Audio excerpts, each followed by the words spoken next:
Welcome to all. आप सभी का स्वागत है हमारे online institute target for IQ में। आज जीएस के सेशन में हिस्ट्री का एक टॉपिक पढ़ाने जा रहे हैं हम आपको, मुगल कालीन इतिहास से बाबर।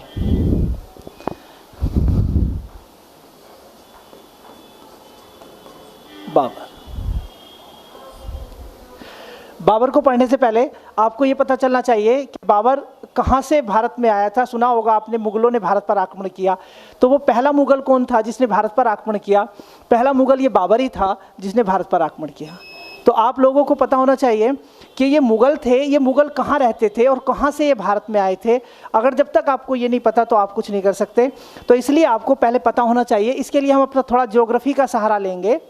ज्योग्राफी का सहारा, अगर हम इंडिया का मैप बनाए तो इस तरीके से इंडिया का मैप बनाने के बाद जब हम देखते हैं कि इंडिया का ये मैप का हिस्सा बनाते हैं हम, तो ये वाला हिस्सा जब हम बनाते हैं और उसके बाद देखते हैं कि ये इंडिया आजकल का इंडिया है, तो वहाँ पर आप पहले ज़माने में इंडिया जो था थोड़ा आगे तक भी था, ये ऐसे करके जो पाकिस्तान था ये भी इंडिया में था। लेकिन अब वर्तमान इंडिया ये है। तो इंडिया के बारे में अगर हम बात करें तो ये बाबर जो जिसे हम मुगल कहते हैं, ये भारत में कहाँ से आए?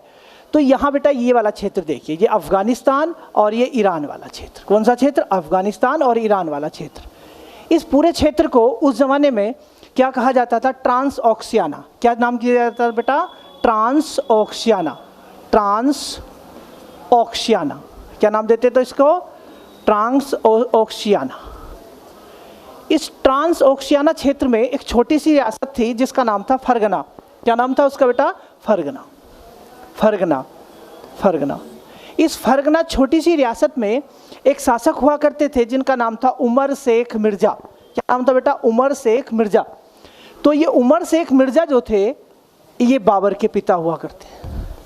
ये बाबर के पिता थे, उमर शेख मिर्जा। ये उमर शेख मिर्जा के पुत्र थे बाबर। अब इनके पुत्र और इनकी उत्पत्ति के बारे में बात करते हैं और तब उसके आगे चलते हैं, बाबर के बारे में बताते हैं। तो देखिए बेटा, अगली बात बाबर के बारे में अगली चीज़ बताते हैं कि बाबर के अंदर ये कहा जाता था दो एक ऐसी जातियों का खून था, ऐसा सम्मिश्रण था जो पावरफुल व्यक्ति बना। वो कौन कौन सी थी तो हम आपको बताते हैं बेटा। जैसे कि बाबर का जो पितृपक्ष है, कौन सा पक्ष बेटा? पितृपक्ष। पितृपक्ष। पितृपक्ष मतलब फादर की साइड से। कौन सी साइड से? फादर की साइड से। वो किसका वंशज था? फादर की साइड से वो किसका वंशज था? तैमूर का पांचवा वंशज। किसका? तैमूर का पांचवा वंशज। तैमूर का पांचवा वंशज। किसका वंशज था पितृ साइड से? तैमूर का पांचवा वंशज। और माता की तरफ से वो क्या था? मातृपक्ष की ओर से, मदर की साइड की ओर से देखिए, फादर की साइड से तो ये था। और मदर की साइड की ओर से देखिए, मदर की साइड की ओर से वो था चंगेज खां का 14वां वंशज। कौन सा वंशज? 14वां वंशज। देखिए, तैमूर का पांचवा वंशज, दोनों के दोनों बड़े ही आक्रमणकारी थे और दोनों के दोनों में ही सबसे खास बात देखिए, इसमें से तैमूर का पांचवा वंशज उमर शेख मिर्जा। कौन था बेटा? उमर शेख मिर्जा, जो इसके पिता हुए उमर शेख मिर्जा, जिनका ये पुत्र थे उमर शेख मिर्जा। और माता का नाम था इनकी कुतलुग निगार खानम। अब इन दोनों से किसकी उत्पत्ति हुई बेटा? इन दोनों से उत्पत्ति हुई बाबर। किसकी उत्पत्ति हुई बेटा? बाबर की। तो देखिए बेटा, आपने क्या पढ़ा? बाबर एक तरफ से चंगेज खां का 14वां वंशज है, 14वां है, और दूसरी तरफ से तैमूर का 5वां वंशज है। हमने ये देखा कि बाबर में दो बहुत ही आक्रमणकारी जातियों का खून था। तो इसका मतलब वो जेनेटिक रूप से, वंशागत रूप से ही बहुत मजबूत और बहुत ही पावरफुल था। बाबर ने भारत पर अटैक किया तो उसके लिए उसने क्या किया? देखिए बेटा, आगे पढ़ते हैं। तो जब भारत पर अटैक करने का कारण क्या बना कि जब ये बाबर 14 वर्ष की आयु में था, मैं कहानी सुनते चलिए बेटा, क्योंकि कोई भी हिस्ट्री पढ़ने से पहले कहानी नहीं सुनोगे तो कुछ समझ में नहीं आने वाला है। हिस्ट्री में कहानी ही सबसे इम्पोर्टेंट है। कहानी को समझिए कि ट्रांसओक्सियाना के क्षेत्र में जो फरगना नामक जगह थी, वहाँ उमर शेख शासन कर रहा था। उमर शेख जो शासन कर रहा था, उमर शेख मर जाते हैं और किसी कारणवश मर जाते हैं। उस समय बाबर की जो आयु होती है वो 14 वर्ष थी। कितनी थी? 14 वर्ष। 14 वर्ष की आयु में वो गद्दी पर बैठता है, और जब वो गद्दी पर 14 वर्ष की आयु में बैठता है, कहीं कहीं किसी बुक में 13 वर्ष मिलती है, कहीं कहीं 14 वर्ष मिलती है, तो 14 वर्ष की आयु में वो गद्दी पर बैठते हैं और बहुत कम उम्र में गद्दी पर बैठते हैं। तो उसके आसपास के जो क्षेत्र वाले लोग थे, जो आसपास का जो क्षेत्र था ये वाला, फरगना के अलावा जो क्षेत्र बचा हुआ था, बच्चों देखो ये वाला, ये वाला, ये वाला, यहाँ उज्बेक थे, सफवी थे, ये थे, तो ये सब लोग जो थे उन्होंने देखा कि राजा तो मर गया, अब लीडर नहीं है, तो इसके शासन पर कब्जा कर लिया जाए। तो इन्होंने क्या किया? फरगना पर कब्जा कर लिया। फरगना पर कब्जा कर लिया। बाबर जो था अपने बाप की जो पैतृक वो थी वो उससे छूट गई। अब बाबर क्या करता है ऐसी स्थिति में? बाबर दर पे दर भागने लगा, इधर उधर भागने लगा, और बाबर को कुछ नहीं दिखाई दिया। तो बाबर को याद आया इंडिया। बाबर को क्या याद आया? भारत। कौन सा भारत? क्योंकि भारत पूर्व दिशा की ओर, जिसके बारे में हमने ये कहा है, जिसके बारे में ये कहा कि बाबर के बारे में अभी मैं आपको बताता हूँ। ये देखिए, बाबर के बारे में बता देता हूँ। चलिए कोई नहीं, बाबर के बारे में बताता हूँ। बाबर भारत की तरफ आकर्षित क्यों हुआ? उसके पीछे बड़ी बड़ी कहानियाँ हैं। कोई कहता है कि उसकी दादी उसे कहानी सुनाया करती थी, चंगेज़ खां की, तैमूर की। वो कहते थे कि वो कहानी सुनने के बाद वो उधर की तरफ हुआ, या फिर कुछ किताबों में लिखा है कि वो मजबूर था, उसके पास पैसा ख़त्म हो गया था और वो धीरे धीरे फिर भारत की तरफ आया अपना पैसा कमाने के लिए। लेकिन उसे फरगना से बहुत प्रेम था और वो चाहता था कि मैं फरगना को फिर से विजय हासिल करूँ। वो फरगना जीतना बहुत चाहता था, इसलिए उसने फरगना पर अपना ध्यान पूरा रखा। लेकिन मजबूरी और परिस्थितियों को देखते हुए उसने भारत की तरफ पूरब की दिशा में आक्रमण करना शुरू कर दिया, और उसने भारत पर पहला आक्रमण किया भी। और कब किया मैं आपको बता देता हूँ बेटा, कब किया उन्होंने? 1519 में भारत पर आक्रमण किया। पहला आक्रमण कहाँ पर किया? बाजोर। कहाँ पर किया बेटा? बाजोर में किया। बाजोर एक जगह पड़ती, जब बाजोर में इन्होंने आक्रमण किया तो यहीं पर उसने एक किला जीता। उस किले का नाम था बेटा, कौन सा किला था? भेरा का किला। कौन सा किला था बेटा? भेरा का किला। भेरा का किला। भेरा के किला को जीत लिया, और भेरा का किला जीतने के बाद भारत धीरे धीरे भारत में घुसता चला गया बाबर, और आगे बढ़ता गया, और अंततः कौन से युद्ध को जीता उसने? कौन से युद्ध को जीता? पानीपत के युद्ध को। कौन सा जीता था? First war of Panipat. Panipat की पहली लड़ाई उसने जीती, और किसके साथ जीती? इब्राहिम लोदी को हरा करके, उसको हरा करके ये जीत लिया उन्होंने। ठीक है बेटा, तो अब हम इसके बारे में बताते हैं कि क्या क्या हुआ। तो जब बाबर का पहला आक्रमण, क्वेश्चन क्या पूछा जाता है एग्जाम में? क्वेश्चन पूछा जाता है कि बताइए भारत ने पानीपत के प्रथम युद्ध से पहले कितनी बार आक्रमण किया था? तो बच्चों ध्यान से सुनिए, उन्होंने कहा प्रथम युद्ध से पहले कितनी बार आक्रमण किया था। तो प्रथम युद्ध से पहले कितनी बार आक्रमण किया था?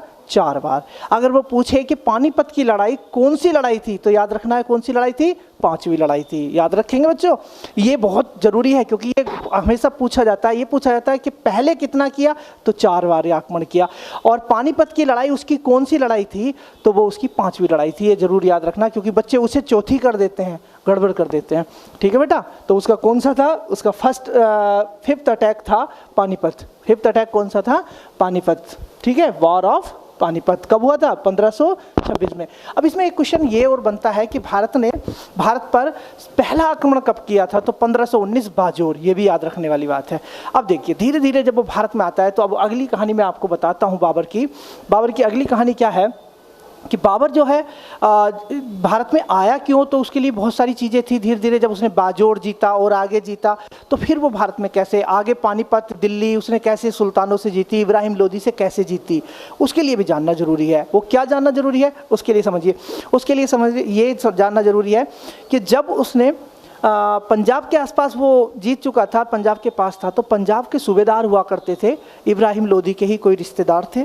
उन्होंने दौलत खां लोदी ने बाबर से कहा कि आप उधर जाइए। क्यों? क्योंकि दौलत खां लोदी कहीं ना कहीं अपने रिश्तेदार इब्राहिम लोदी सुल्तान से नाराज़ थे।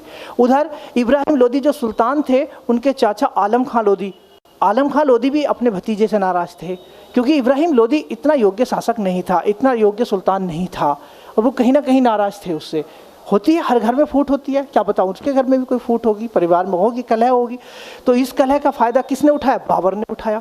बाबर को आमंत्रित किया। अच्छा, कुछ किताबों में तो यहाँ तक सांगा ने बाबर को आमंत्रित किया था भारत में आने के लिए। लेकिन देखिए ये कंट्रोवर्सी है, ये विवाद है, ये चलते रहते हैं। लेकिन असल में जो ज़्यादातर बात मानते हैं और ज़्यादा मत है वो यही है कि बाबर को आमंत्रित किसने किया था? बाबर को आमंत्रित दौलत खां लोधी और आलम खां लोधी ने किया था। और दौलत खां लोधी और आलम खां लोधी के आने के बाद इन्होंने कौन सा युद्ध लड़ा भारत में? पानीपत का। हरियाणा में एक जगह पड़ती बेटा, कौन सी जगह पड़ती बेटा? पानीपत। कौन सी जगह पड़ती है? पानीपत का प्रथम युद्ध। पानीपत का प्रथम युद्ध कब हुआ बेटा? 1526 में हुआ। कब हुआ बेटा? 1526 में हुआ। ठीक है, पानीपत का प्रथम युद्ध कब हुआ? 1526 में हुआ। किस किस के बीच हुआ?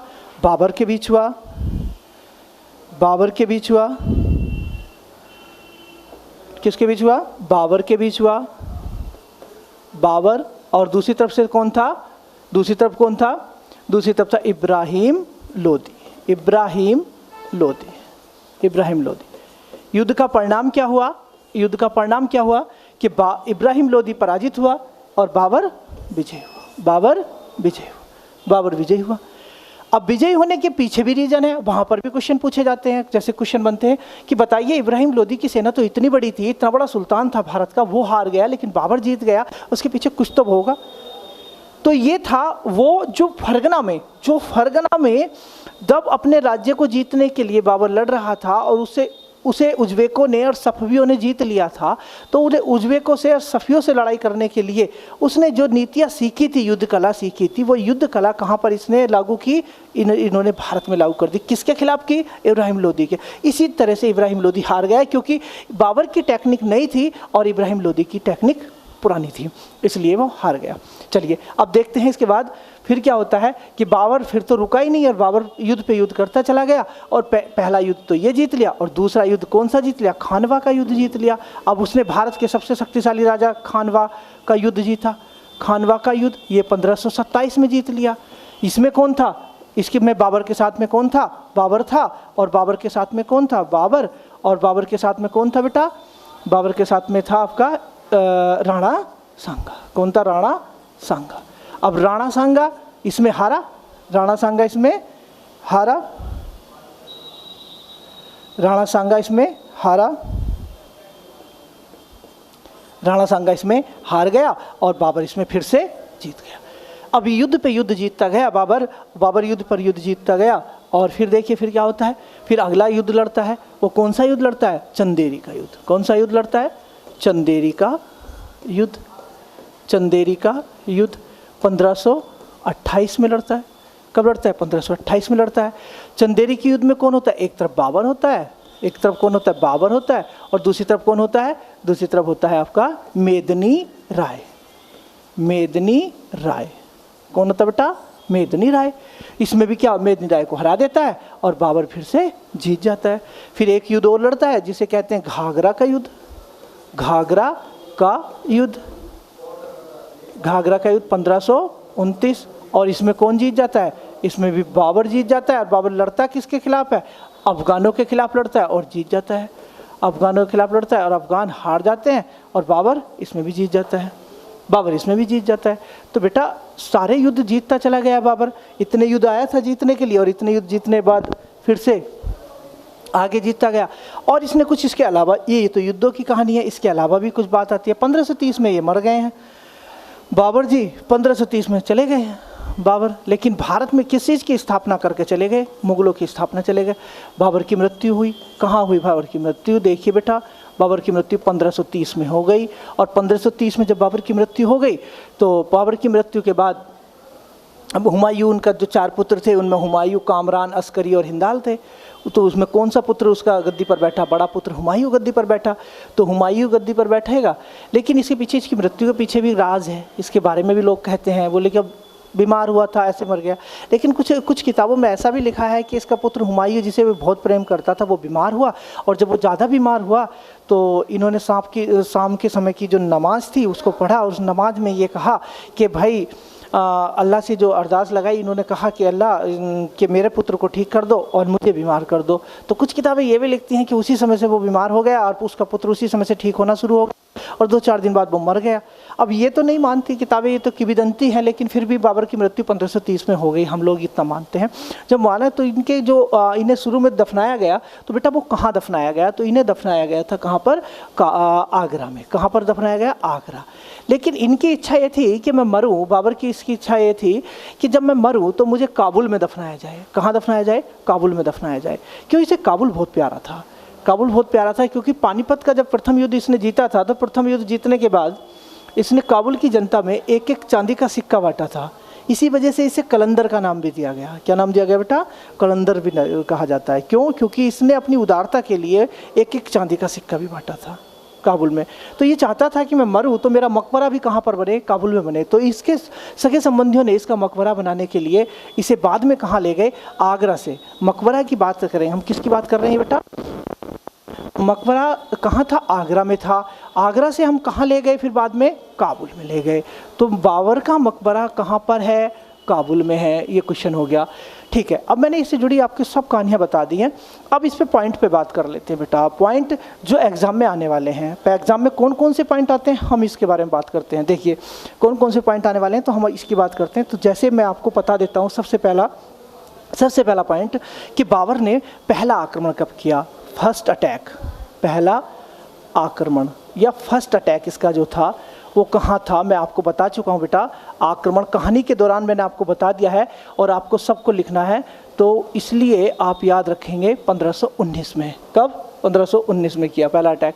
उसके बाद दूसरा पॉइंट ऐसे करके देखेंगे, पानीपत की जो लड़ाई है वो कब हुई और वो कौन सी नंबर की लड़ाई थी। तो याद रखेंगे जो पानीपत वाला युद्ध है, पानीपत का प्रथम युद्ध, पानीपत का प्रथम युद्ध वो हुआ 1526 में। कब हुआ, 1526 में। अभी इससे जुड़ी कुछ और कहानी बताऊंगा आपको। पानीपत का प्रथम युद्ध, फिर उसके बाद खानवा का युद्ध पूछा जाता है। कौन सा पूछा जाता है बेटा, खानवा का युद्ध पूछा जाता है। युद्ध ये हुआ 1527 में। इसके बाद पूछा जाता है घाघरा का इसके बाद है चंदेरी का युद्ध। कौन सा युद्ध है, चंदेरी का युद्ध। चंदेरी का युद्ध ये हुआ 1528 में। ये पॉइंट याद रखने हैं आपको। और इसके बाद है चंदेरी के युद्ध के बाद घाघरा का युद्ध। ये तो इसके युद्ध है महत्वपूर्ण, जिस पे युद्धों पर क्वेश्चन बनेंगे। अब कुछ युद्धों से भी प्रश्न बनते हैं, जैसे कि पहला वाला तो ये आपने पढ़ लिया, लेकिन पानीपत के प्रथम युद्ध से बहुत सारे क्वेश्चन बनते हैं। जैसे कि इसने क्या किया इस युद्ध में इसने क्या क्या किया था बेटा, तो इसने किया था तुलगमा पद्धति। कौन सी पद्धति अपनाई थी, तुलगमा पद्धति। तुलगमा पद्धति कौन सी पद्धति अपनाई थी बेटा, तुलगमा पद्धति। कौन सी, तुलगमा पद्धति। एक विधि थी बेटा, एक टेक्निक थी जिसे तुलगमा टेक्निक कहते हैं या उस्मानी टेक्निक के नाम से दिया है। इसके दो तोपची थे इसके दो, इस युद्ध को जीतने के लिए। कौन थे बेटा, दो तोपची थे इस युद्ध को जीतने के लिए। तोपची तो तोपची कौन थे, एक का नाम था उस्ताद अली और दूसरे का नाम था मुस्तफ़ा। क्या नाम था, मुस्तफ़ा। इन्होंने बहुत मदद की इस युद्ध को जिताने के लिए। पानीपत का प्रथम युद्ध इन तोपचियों की वजह से, क्योंकि तोपखाना पहली बार भारत में जो प्रयोग किया गया था वो यहाँ पर, जबकि एक क्वेश्चन आता है कि पहली बार भारत में जो तोपखाने का प्रयोग किया गया वो कौन से युद्ध में किया गया। वैसे तोपखाने का प्रयोग उन्होंने पहले आक्रमण में ही कर दिया था, किसने, बाबर ने कर दिया था, लेकिन पानीपत के प्रथम युद्ध में उसने ऐसा किया है। तुलगमा पद्धति, तोपची। ये पानीपत के युद्ध में इब्राहिम लोदी मारा गया और ये भारत की गद्दी पर बैठ गया, मुगल बैठ गए। फिर खानवा के युद्ध पर भी दो क्वेश्चन बनते हैं। जब राणा सांगा से ये युद्ध कर रहा था, तो राणा सांगा के युद्ध के लिए इसकी सेना तैयार नहीं हो रही थी, लेकिन ये बहुत अच्छा वक्ता था और इसने अपनी सेना को कैसे भाषण दिया। देखिए, युद्ध होने से पहले जब डेरे डाल रखे थे आमने सामने, तो इसने देखा मेरी सेना का मनोबल गिरा हुआ है। इसने अपनी सेना का मनोबल उठाने के लिए जो एक लीडर करता है वो करना चाहिए। जो हर एक कोचिंग सेंटर वाले अपने बच्चों को पढ़ाने के लिए करते हैं वो सब करना चाहिए। वो मनोबल बढ़ाना चाहिए। पढ़ा तो सब रहे हैं, सब ऑनलाइन पढ़ा रहे हैं, लेकिन मनोबल उठाने के लिए और सही कंटेंट देने के लिए और सही समझाने के लिए, उन बच्चों की जिज्ञासा बढ़ाने के लिए जो करता है वो सबसे मेन बात है। तो देखिए खानवा के युद्ध में इसने देखा मेरे सैनिकों का मनोबल गिरा हुआ। राणा सांगा बहुत ही शक्तिशाली शासक है और वो उसकी सेना जीत जाएगी। राजपूतों से डर लग रहा था। तो उसने क्या किया, शाम को मदिरा का गिलास लेके गया, सारी सेना को बुलाया, रात में इकट्ठा होकर के उनके सामने मदिरा का वो पात्र फोड़ दिया, मतलब जो उसका पोट था वो फोड़ दिया, और कहा कि मैं शराब को हाथ नहीं लगाऊंगा, लेकिन वो ये धर्म युद्ध है और ये हमें जीतना पड़ेगा। अब धर्म युद्ध है, ये जीतना पड़ेगा, अर्थात जिहाद का नारा दे दिया। क्या नारा दे दिया? जिहाद। और ये क्वेश्चन आता है कि बाबर ने किस युद्ध में जिहाद का नारा दिया था? किसका नारा दिया था? जिहाद। और जिहाद क्या होता है? रिलीजियस वॉर, मतलब धर्म युद्ध, धर्म युद्ध होता है, खानवा का युद्ध, ठीक है। तो जिहाद का नारा दे दिया, ठीक है, यहीं पर। और इसी युद्ध में जब इन्होंने राणा सांगा को मार दिया था, राणा सांगा हार गए और मारे गए, उसके बाद गाजी की उपाधि धारण की थी। क्या की थी? गाजी की उपाधि धारण की थी। किसकी उपाधि धारण की थी? गाजी की। ये सारे क्वेश्चन पढ़ते चलिए, देखिए सारे क्वेश्चन, ये सारे इंपॉर्टेंट क्वेश्चन है, सब आपको पीडीएफ में दिखा दूंगा, पीडीएफ में पढ़ लेना, सब अच्छे से लिखा हुआ आपको मिल जाएगा, यहाँ आपको समझाना था। अब इसमें संबंधित और भी क्वेश्चन हैं। जैसे मैंने कहा कि जब इसने पानीपत का पहला युद्ध जीता था तो इसने क्या किया था? सिक्के बांटे थे। कहाँ पर? काबुल में सिक्के बांटे। जीतने के बाद क्या बांटे? काबुल में सिक्के, काबुल में सिक्के बांटे, सिक्के, काबुल में सिक्के दिए 1500। तो इसीलिए इसे क्या कहा गया? कलंदर। क्या कहा गया बेटा? कलंदर। क्या कहा गया? कलंदर कहा गया। क्या कहा गया? कलंदर कहा गया। शायद आपकी स्क्रीन पे नहीं आया तो इसलिए मैं आपको बाद में लिख के दिखा दूंगा, कलंदर कहा गया। फिर एक बात और भी थी कि बाबर इतना शक्तिशाली था, ये कहावत लिखी हुई है कि गंगा नदी को तैरकर 2 बार पार कर सकता था, लगातार 2 बार तैरकर पार कर सकता था। अब बाबर की एक विशेषता और भी है। बाबर ने क्या किया? बाबर ने क्या किया? बाबर ने क्या किया बेटा? बाबर ने किया अपनी, वो पढ़ा लिखा भी था और उसने एक आत्मकथा लिखी, ऑटोबायोग्राफी लिखी उसने, और उसकी ऑटोबायोग्राफी का नाम था बाबरनामा। क्या नाम था? बाबरनामा। क्या नाम था बेटा? बाबरनामा। बाबरनामा। बाबरनामा एक ऐसी पुस्तक है जो तुर्की भाषा में लिखी हुई है। किस भाषा में लिखी हुई है? तुर्की। और ये एग्जाम में बहुत ज़्यादा आता है, ये एग्जाम में बहुत ज़्यादा आता है, तुर्की भाषा में लिखा हुआ है, ठीक है बेटा। इसके जो कुछ क्वेश्चन रह गए हैं हम आपको फिर कभी बड़ी क्लास में आपको समझाएंगे, लेकिन आज काफ़ी लंबा हो गया है, इसलिए आज इतना ही काफ़ी है, ठीक है। Okay, bye.